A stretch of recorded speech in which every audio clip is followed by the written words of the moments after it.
This is Andy Purewell for Boxing News, joined by Richie Woodhall here in Birmingham. Richie, we love these local shows, and that was a great main event there, but a lot of shocked and surprised faces by those scorecards. How did you see Shabazz Massoud versus Liam Davis? Shocked at the scorecard for Davis. It was just, come on, man. Massoud won that and he won it comfortable.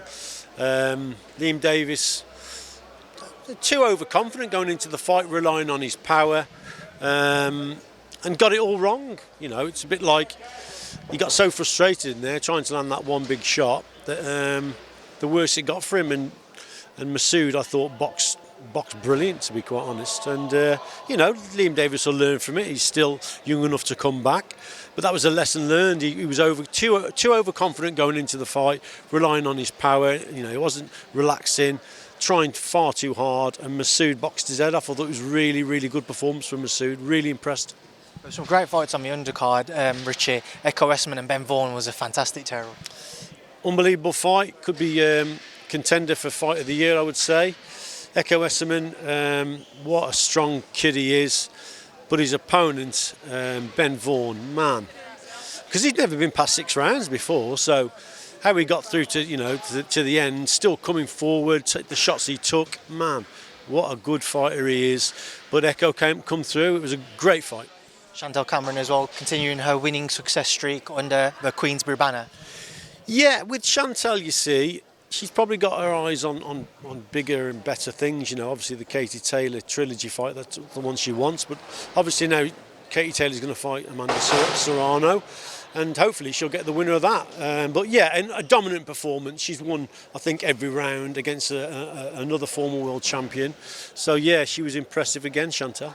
Just a few things before we wrap this up. I want to get your thoughts on. It doesn't seem like we'll see Dubois-Joshua 2 next, to speak according to Frank and Eddie. There's a few kind of niggles and injuries which AJ might be nursing.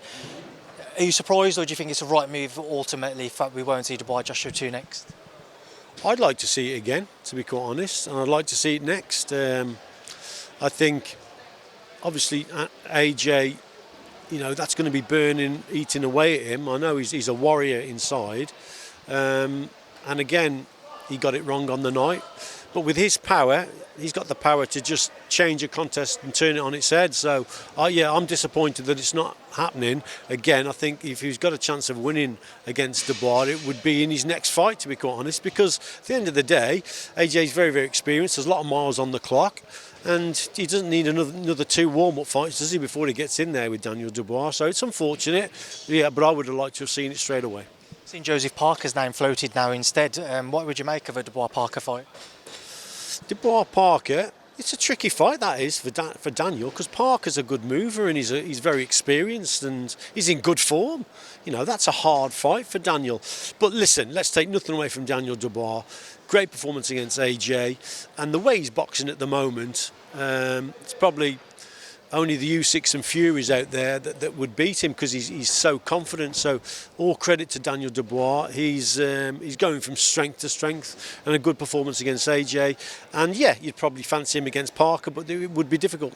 Just 2 other fights, one back here in Birmingham, November 30th. 2 men you all know well, one in particular, Galal fight Sonny Edwards. What's the difference in that fight, Richie? Who do you favour? I actually favour Galal, to be quite honest, because of his pressure. I think eventually he would catch up with Sonny, but we'll see. Sonny Edwards is very skillful. He's very good at not getting hit, but those skills would be tested to the limit against Galal Yafai. And it's a fight where I would probably see Sonny ahead going into the second half of it, but keeping Galal at bay for 12 was going to be really difficult. So I think Galal would probably be a slight favourite. Chris Billam-Smith versus Zerdo Ramirez in the middle of November as well, out in Riyadh. Unification fight. Again, your thoughts, Richie? Tough fight for Chris Billam-Smith, but you know, he's another fighter that's fighting with confidence, and there's no reason why he can't win the fight. But it will be a tough scrap, to be quite honest. But I always think that the cruiserweight division, probably the best fights are in Britain. You know, with your Chev Clarks out there, the boxers like that. Chris Billam-Smith, I think it's a fight that he can win, but it's going to be tough, that, especially out in Riyadh, because you're away from home. Any world title fight away from home is difficult. Trust me. And last one from me, Richie. Delicious Ori seems to be that he's weighing up whether to continue into the pro ranks or go move into WWE as somebody who's worked alongside him from his GB days. What do you make of the scenario, the situation he finds himself in now? Well, he was robbed in the Olympics, no doubt about that. I tried to persuade him to stay on for another 4 years, but he's got his mind made up. He'll either go pro in our game or he'll go on to this WWE, I think you're saying. Listen, whatever he does, I hope he earns pots loads of money and buys me a beer for all the work I've done with him. Richie, I appreciate your time. I owe you a beer myself, so I'm sure we'll get one in. Thank you. Cheers, Andy. All the best, mate.